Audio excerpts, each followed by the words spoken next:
जितना role RSS BJP का है उतना रोल कांग्रेस का भी रहा है। मेरी इस बात को और ऐसे कई हजारों लाखों लोगों की बात को दोबारा कमलनाथ ने साबित किया कि बाबरी मस्जिद की डेमोलिशन और शहादत में कांग्रेस का भी बराबर का हिस्सा है। और कमलनाथ ने ये कहा कि राम मंदिर का क्रेडिट बीजेपी नहीं ले सकती, राजीव गांधी के रोल को नहीं भूलना चाहिए। ताला खोला राजीव गांधी ने और उन्होंने कहा कि हमको तारीख को नहीं भूलना चाहिए। बिल्कुल सही कहा उन्होंने। तारीख को इसलिए नहीं भूल सकते कि जब पहली मर्तबा बाबरी मस्जिद के अंदर रात के अंधेरे में चोरों की तरह मस्जिद के अंदर जाकर उसमें आइडल्स को रखे गए थे मिंबर नबवी सल्लल्लाहु अलैहि वसल्लम पर, उस वक्त किसकी सरकार थी उत्तर प्रदेश में? कांग्रेस की थी। मुख्यमंत्री कौन था? जीबी पंत साहब थे। फिर उसके बाद मुसलमानों से मस्जिद को बंद कर दिया गया और पूजा की इजाज़त दी गई। उस वक्त भी देश में और उत्तर प्रदेश में कांग्रेस की सरकार थी। फिर मामला बड़ा ताले खोलने का, तो ये बात बिल्कुल सच है। राजीव गांधी के ही ज़माने में बाबरी मस्जिद के ताले धोखा देकर खोले गए और उस ज़माने में मुस्लिम पक्ष को बुलाया तक नहीं गया और जज साहब ने 25 या 30 पेज का ऑर्डर 5 मिनट में दे दिया। और उस जमाने में कंप्यूटर नहीं था और टाइपराइटर था उस जमाने में। बगैर सुने तो सरकार ने, राजीव गांधी की कांग्रेस सरकार ने ताले खुलवा दिए और उसके बाद बूटा सिंह ने वहां पर शिलान्यास किया। तो ये बात कमलनाथ ने साबित कर दिया कि बाबरी मस्जिद को जो छीना गया है उसमें बराबर का रोल कांग्रेस पार्टी का बीजेपी आरएसएस के साथ रहा है। तो 48-49 से 6 दिसंबर 1992 तक बराबर कांग्रेस का रोल रहा इसमें, डेमोलिशन में और इसको काम करने में। 6 दिसंबर के दिन बीजेपी, विश्व हिंदू परिषद, आरएसएस ने सुप्रीम कोर्ट को ये वादा किया, गलत बोला, झूठ बोला कि वहां पर कुछ नहीं किया जाएगा बाबरी मस्जिद को उसके बाद डेमोलिशन कर दिया गया। तो ये सच्चाई है और इसमें बराबर कांग्रेस का और बीजेपी आरएसएस का रोल रहा है।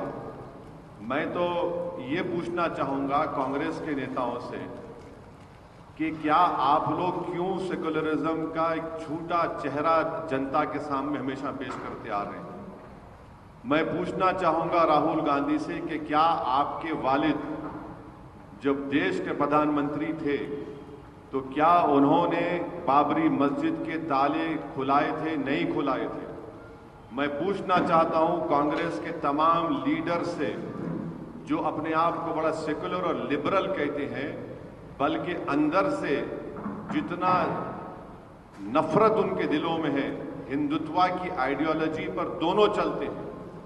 कांग्रेस भी चलती है और आपके बीजेपी भी चलती है। अब वो बताएं इसके ऊपर। ये सच्चाई है। कमलनाथ जो कह रहे हैं वो बिल्कुल सच कह रहे हैं। वही असली कांग्रेस का चेहरा है।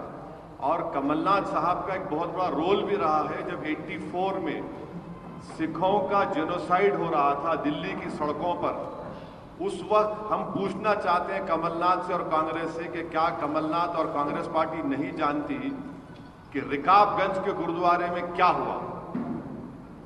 कमलनाथ जानते हैं।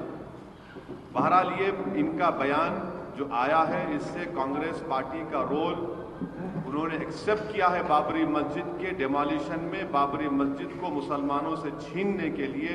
बल्कि मुसलमान नहीं, बल्कि जो इस देश के रूल ऑफ लॉ को मानते हैं, जो इस देश में सुप्रीमेसी ऑफ लॉ को मानते हैं, जो सही मानों में सेकुलरिज्म को मानते हैं, लिबर्टी को, जस्टिस को मानते हैं, उनको जो शुरू से कह रहे थे कि ये मिले हुए हैं, मिल क्या सामने आ गया। और एक बात ये है कि जब ये बात कमलनाथ कह चुके हैं तो हम तो उम्मीद करेंगे कि देश के प्रधानमंत्री नरेंद्र मोदी जब जनवरी में कुछ फंक्शन करने जा रहे हैं वो, हाँ, तो हम उम्मीद करेंगे कि देश के प्रधानमंत्री राहुल गांधी को भी अपने साथ में लेके जाएं, क्योंकि जो काम उनके वालिद ने शुरू किया उसको मोदी जी मुकम्मल कर रहे हैं।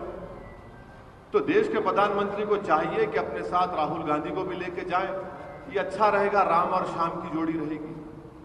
तो इन दोनों को, प्रधानमंत्री को हम चाहिए कि, क्योंकि प्रधानमंत्री की पार्टी आरएसएस ने भी पूरा बराबर का हिस्सा अदा किया। अब आप बोलेंगे सुप्रीम कोर्ट का जजमेंट है, बिल्कुल मैं मानता हूं सुप्रीम कोर्ट का जजमेंट है, सुप्रीम कोर्ट का जजमेंट है।